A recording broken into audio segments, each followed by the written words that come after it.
जय श्री साईं, नमो नमः। यहाँ आपको मैं साईं व्रत की जो है 5-6 जो कथाएँ हैं, वो यहाँ पे बता रही हूँ। तो आप आराम से वीडियो को जो है ऑन करके यूट्यूब पे आप इन कथाओं को सुन सकते हैं, अगर आपके पास पुस्तक नहीं है। तो पहली कथा है कि साईं बाबा की महिमा क्या है। तो पहली कथा देखिए। एक समय की बात है, श्रीमती प्रेम देवी व उनके पति श्री योगेश कलकत्ता में रहते थे। व्यापार करते करते श्री योगेश को काम में एकाएक बहुत नुकसान हुआ। उनकी अच्छी खासी चलती दुकान बंद हो गई। कोई काम ना होने के कारण वो इधर उधर घूमने लगे। उनका स्वभाव में चिड़चिड़ापन हो गया। वह अक्सर अपनी पत्नी से लड़ाई झगड़े करने लगे। आस पड़ोस वाले भी उनके बदले व्यवहार को देखकर आश्चर्यचकित थे। प्रेम देवी का भगवान पर बहुत विश्वास था। वे जानती थी कि ईश्वर ही हमें इस कष्ट से उबार सकते हैं। एक दिन प्रेम देवी के घर पर अद्भुत तेज चेहरे वाले एक ब्राह्मण आया और उन्होंने भिक्षा में प्रेम देवी से दाल चावल मांगे। उन्होंने हाथ धोकर ब्राह्मण को दाल चावल दे दिया और प्रणाम किया। साधु ने क्या है प्रसन्न होकर उसे आशीर्वाद दिया और प्रेम देवी के दुख निवारण के लिए साईं बाबा के शुक्र यानी बृहस्पतिवार वाले जो गुरुवार वाले व्रत है इसको करने के लिए उसे विधि बताई। साधु ब्राह्मण ने बताया कि सौंदर्य के अनुसार मन्नत मांगकर आप साईं बाबा के 4, 7, 9, 11, 21 गुरुवार साईं बाबा का व्रत एवं विधिवत उद्यापन यानी आप इसे उजमते हैं एवं गरीबों को भोजन कराने से मनोवांछित फल की प्राप्ति होगी। इस व्रत के दौरान छल कपट झूठ आदि बुरी संगति का त्याग करना चाहिए। व्रत पूर्ण होने पर इच्छा शक्ति अनुसार 7, 11, 21, 51, 101 पुस्तकें कर्तव्यता स्वरूप दान देनी चाहिए।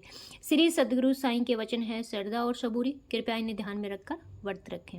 इतने सरल व्रत को सुनकर प्रेम देवी बड़ी खुश हुई और अगले गुरुवार से ही उसने श्री साईं बाबा के व्रत शुरू कर दिए और कुछ ही समय पश्चात उसके पति के स्वभाव में परिवर्तन आ गया और उनकी जो दुकान जो बंद थी क्या है कि उसकी दुकान के अंदर भी उन्हें फ़ायदा होता है। तो फिर आगे आगे वाले पेज पे देखिए कि उनकी जो दुकान जो बंद थी वो फिर से चालू, साईं बाबा की कृपा से उसको धन का लाभ होने लगा और घर में पहले की तरह खुशियाँ छाने लगी। फिर एक दिन प्रेम देवी के माता पिता उनसे मिलने आए और श्री प्रेम देवी को खुश देखकर वे बहुत खुश हुए। प्रेम देवी के माता पिता ने उनसे पूछा कि ये चमत्कार कैसे हुआ। तुम्हारे बच्चे भाई जो है बड़े भाई के बच्चे भी कहना नहीं मानते हैं, बिल्कुल नहीं पढ़ाई करते हैं, शरारती होते जा रहे हैं, इसी कारण हम भी बहुत दुखी है। तो प्रेम देवी ने उन्हें साईं बाबा के व्रत के बारे में बताया और इस व्रत के बारे में जानकर प्रेम देवी के माता पिता बहुत खुश हुए और उन्होंने क्या है मन श्रद्धा विश्वास के साथ 7 गुरुवार तक यह व्रत किया, जिसका परिणाम कि बच्चे पढ़ने लिखने लग गए, स्कूल में प्रथम आने लग गए, साथ ही घर के कामों में भी अपनी माँ का हाथ बटाने लगे। वह सभी को इस फलदायी व्रत के बारे में बताने लगे और खुद भी जो है इस व्रत का पालन करते रहे। श्री साईं बाबा ने ऐसी कृपा दृष्टि उन पर की, वैसी सब पर करें। इस कथा को पढ़ने सुनने वालों की सभी इच्छा पूर्ण करें। ये हैं श्री साईं बाबा व्रत की महिमा। बोलो साईं बाबा की जय। अनंत कोटि ब्राह्मण नायक राजाधिराज योगीराज परब्रह्मा श्री सच्चिदानंद सद्गुरु साईनाथ महाराज की जय। दूसरी कथा जो है वो है किसी के कारोबार में सफलता नहीं हो रही है, तो ये उसके लिए है। सूरत शहर में एक कारोबारी सुरेंद्र नाथ जी रहते थे। शहर में उनकी साड़ियों की मिलें थी। मिलें मतलब जो बड़ी बड़ी जो फैक्ट्री होती हैं, वे सभी प्रकार से सुखी थे। एकाएक धीरे धीरे मिलों के मजदूरों ने हड़ताल कर दी, जिससे उनको बहुत नुकसान हुआ और मिलें बंद करनी पड़ी। एक दिन सेठ जी का कोई रिश्तेदार जो है उनसे मिलने आया और समाचार पूछा। सेठ जी ने उनसे अपनी मिल के बारे में समस्या बताई। उस रिश्तेदार ने उन्हें सांत्वना देते हुए कहा कि चिंता की कोई बात नहीं है, सब पहले जैसा हो जाएगा। उसने सेठ जी को श्री साईं बाबा का बृहस्पति यानी गुरुवार वाला व्रत करने को कहा। उसने कहा आप और सेठानी दोनों एक साथ व्रत करें, बाबा की कृपा से सब ठीक हो जाएगा। सेठ सेठानी दोनों विधि पूर्वक श्री साईं बाबा का व्रत करने लगे। व्रत करने के 2-3 सप्ताह बाद उनकी बंद पड़ी मिलें मजदूरों द्वारा दोबारा शुरू हो गई। साईं बाबा की कृपा से सुरेंद्र नाथ जी को इतना लाभ हुआ कि उन्होंने अपना पूरा कर्ज उतार अपने परिवार के साथ सुख शांति से रहने लगे। अब देखिए कर्जे से भी मुक्ति दिलवा दी और उनकी व्यापार को भी फिर से चला दिया। तो ऐसी हैं श्री साईं बाबा व्रत की महिमा। अनंत कोटि ब्राह्मण नायक राजाधिराज योगीराज परब्रह्मा श्री सच्चिदानंद सद्गुरु साईनाथ महाराज की जय। पुत्री का विवाह संपूर्ण हो रहा। अगर किसी की पुत्री का विवाह नहीं होता, देरी हो रही है, तो भी आप साईं बाबा के व्रत कर सकते हैं। शारदा बहन की पुत्री आशा बहुत गुणवती थी, लेकिन सांवली थी थोड़ी। इस तरह जो है इधर शारदा बहन के पति की माली हालत भी कोई खास नहीं थी, ज़्यादा देने में दहेज देने में असमर्थ थे। तो कह रहा है कि शारदा बहन जो है उसकी हालत अच्छी नहीं थी फाइनेंशियल, और उनके दहेज भी नहीं दे सकते थे परिवार वाले। अब क्या है आशा जब विवाह हो गई परंतु उसका विवाह नहीं हो रहा था। जैसे जैसे उनकी आयु बढ़ रही थी वैसे वैसे माता पिता को भी टेंशन हो रही थी, चिंता बढ़ रही थी। और अनीता घर के कामों में सिलाई कढ़ाई पढ़ाई खाना बनाने में सब जो है दक्ष थी। अनीता की जगह यहाँ पे भाई आशा आएगा, गलती से ये किताब में प्रिंट हुआ है। स्वभाव से विनम्र और चंचल थी, फिर विवाह के लिए सुयोग्य वर नहीं मिल पा रहा था। एक दिन आशा अपनी सहेली दीप्ति के घर यहाँ गई तो उसने देखा कि दीप्ति किताब पढ़ रही है। अब आशा ने पूछ लिया कि बहन तुम क्या पढ़ रही हो? तो दीप्ति ने कहा कि साईं बाबा वृत्त की किताब है, मेरी भाभी ने इस वृत्त का अध्यापन किया है, यानी उन्होंने अभी इसे उजमा है और जिसमें सब मिलने वाले को उसने पुस्तकें बांटी है। आशा ने भी किताब हाथ में लेते ही मन साईं बाबा के वृत्त को करने का संकल्प लिया और इस जो है उसके मन में भी वृत्त करने की इच्छा हुई। तो अब वो क्या है, दीप्ति से किताब लेकर आ गई और गुरुवार को प्रातः उठकर उसने 21 जो है गुरुवार व्रत करने का निश्चय किया और साईं बाबा का व्रत करने लगी। विधि पूर्वक व्रत शुरू करते ही उसी रात उसके मामा जी आशा के लिए एक सुयोग्य लड़का का रिश्ता लेके आ गए। आशा की मामी जो थी वो लड़के की माँ की बचपन की सहेली होने के कारण उसने उनसे सीधी बात कर ली थी। आशा के बारे में जानकर लड़का बहुत खुश हुआ। उसे आशा जैसी पढ़ी लिखी व गुणवान पत्नी की तलाश थी जो उसके साथ कंधे से कंधा मिलाकर चल सके। ये जानकर आशा भी बहुत खुश थी। जल्दी उनका विवाह सादगी से संपन्न हो गया। ऐसी है श्री साईं बाबा के व्रत की महिमा। अनंत कोटि ब्राह्मण नायक राजाधिराज योगीराज परब्रह्मा श्री सच्चिदानंद सद्गुरु साईनाथ महाराज की जय। अब आती है कि किसी की उधारी ज़्यादा हो गई है तो उधारी वसूल कैसे हो, इसके लिए भी साईं बाबा का व्रत करते हैं। श्री अशोक कुमार जी का गारमेंट का व्यापार था। परिवार में पति पत्नी व पुत्र था। उनके परिवार में किसी चीज़ की कोई कमी नहीं थी, सब खुश रहते थे। व्यापार चलाने के लिए पता तो है भी हमें उधार लेनी पड़ती है, तो धीरे धीरे करके उसकी उधारी बहुत बढ़ गई थी। अब बढ़ने से क्या हुआ, व्यापार की स्थिति तो थोड़ी डगमगाने लगी, बिगड़ने लगी और व्यापार बंद होने की स्थिति में आ गया। लोग रुपया चुकाने में आनाकानी करने लगे। इस कारण अशोक कुमार जी काफ़ी परेशान रहते थे। निर्माता यानी जो फैक्ट्री का जो सामान बना रहे थे उनकी तरफ से भी उसके पास नोटिस आने लगे और उनके मुताबिक जल्द से जल्द अगर कंपनी का पैसा नहीं चुकाया तो माल मिलना भी बंद हो जाएगा। अब अशोक कुमार जी के होश उड़ने लगे। न तो उन्हें खाना अच्छा लगता, न कोई पीना अच्छा लगता, न किसी से कोई बात करते थे। अब क्या हुआ कि अशोक कुमार जी चिंता में रहने लगे। तभी उनके मित्र उनसे चिंता का कारण पूछा तो अशोक कुमार जी ने उन्हें सारी बात बता दी।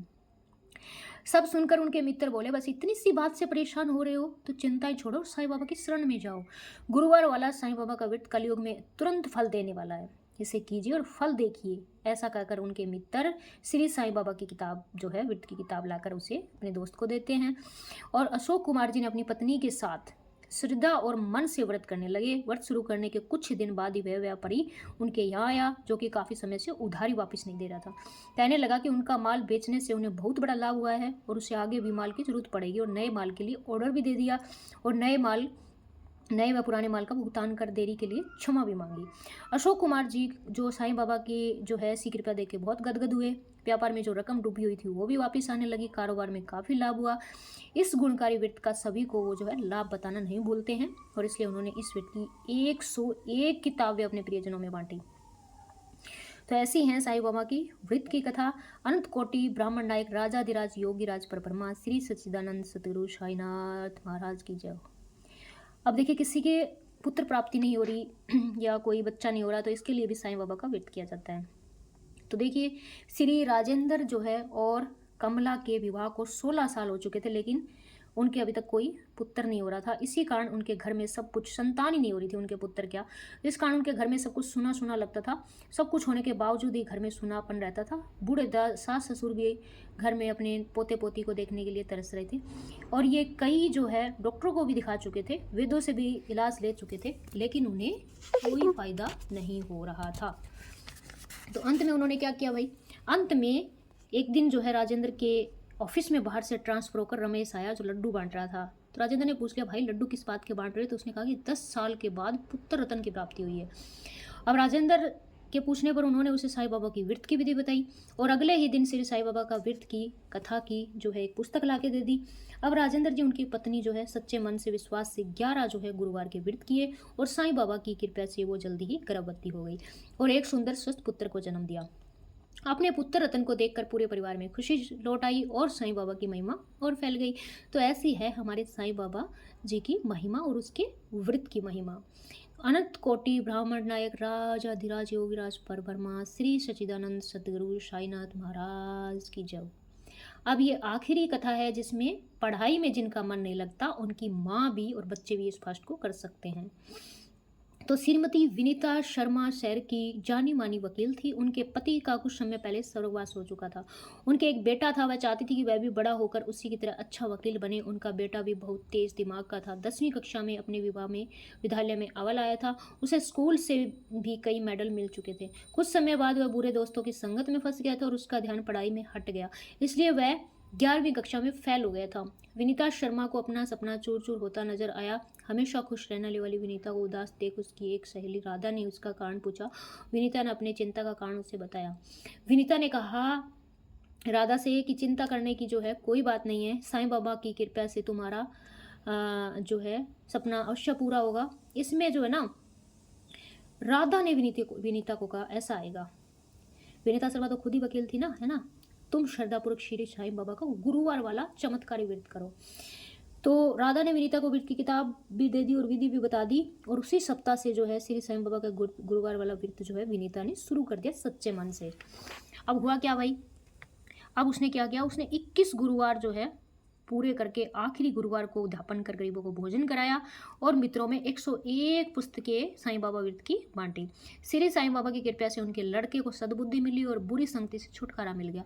उनका बेटा मन लगाकर पढ़ने लगा और इसी वर्ष परीक्षा में प्रथम आया। उसे उसी स्कूल में दाखिला मिल गया, कॉलेज में सॉरी। श्रीमती विनीता शर्मा आज भी बच्चे के जो है सफलता के पीछे साईं बाबा की कृपा मानती है और कहीं भी इस व्रत को करना या इस व्रत की महिमा बताना नहीं भूलती है। तो ऐसी है जी हमारे साईं बाबा व्रत की महिमा। तो सबको बोलना चाहिए लास्ट में, अनंत कोटि ब्राह्मण नायक राजाधिराज योगी राज पर बर्मा श्री सच्चिदानंद सदगुरु साईनाथ महाराज की जय। इस कथा के जस्ट बाद आपको करनी होती है आरती।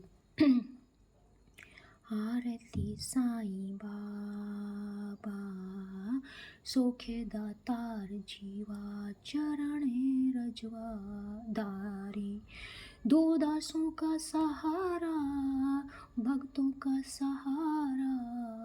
आरती साईं बाबा जल जाए अनंग सौ स्वरूप रहे मगन, मुमुक्ष जन उबारो हे देवा श्री देवा देवा श्री देवा।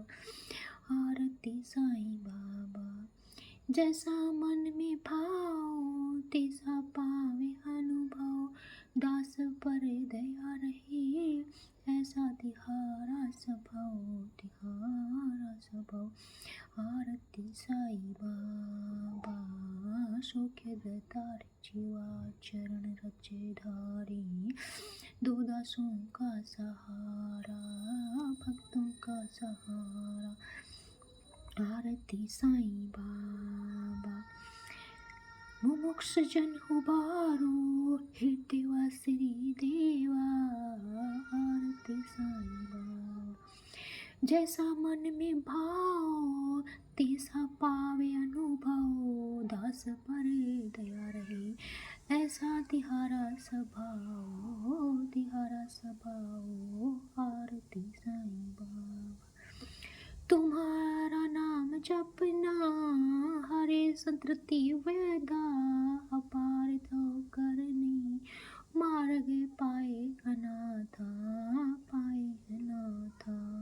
आरती साईं बाबा कलियुगी अवतार सगुणे वर्मा साकार अवतीर्ण हुए हैं स्वामी दत्त दिगंबर। आरती साईं बाबा 8 दिन में गुरुवार भक्त ध्याते अपार, प्रभु पद देखे वे भाव भय निवारे।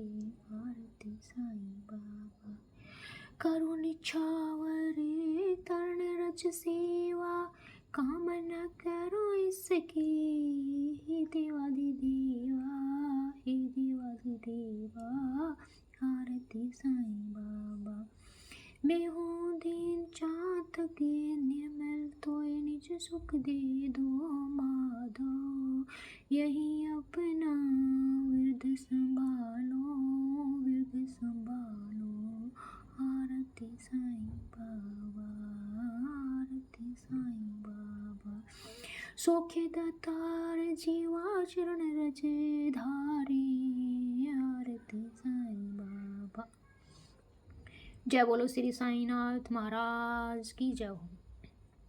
तो ये है इसकी संपूर्ण जो है अष्टोंत वृत्त जो शब्दावली है, उसके बाद ये जो है इसकी 8 या जितनी भी इसकी 6-7 बाबा की कथाएं हैं।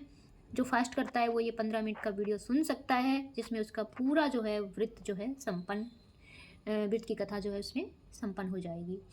वीडियो अच्छा लगे तो लाइक शेयर कमेंट, चैनल को सब्सक्राइब कर देना। ये जस्ट केवल सहायता के लिए हैं, जिनके पास किताबें नहीं होती और वृत्त को कैसे करते हैं उन सभी भगत जनों के लिए। और अगर आपका कोई सवाल है तो आप कमेंट बॉक्स में लिख सकते हैं। कमेंट बॉक्स में जय श्री साईं जरूर लिख देना। और कलयुग में एक ऐसा फास्ट है जिसमें आप कुछ भी खा सकते हैं, और बस इतना है कि छल कपट मोह माया, इससे जो है उस दिन झूठ नहीं बोलना है आपको। इससे जो है दूर रहकर आप इस फास्ट को कीजिए। साईं बाबा जो है आप सभी पे कृपया करें, आप सभी को आगे बढ़ाएं, आप हमेशा हंसते खेलते मुस्कुराते रहें। फिर से अगर चैनल को जो है प्लीज़ आप सब्सक्राइब कर देना। यहाँ पे मैं वैसे एजुकेशनल डालती हूँ, लेकिन ये धार्मिक वीडियोज़ भी मैंने सभी की सहायता के लिए डाला है।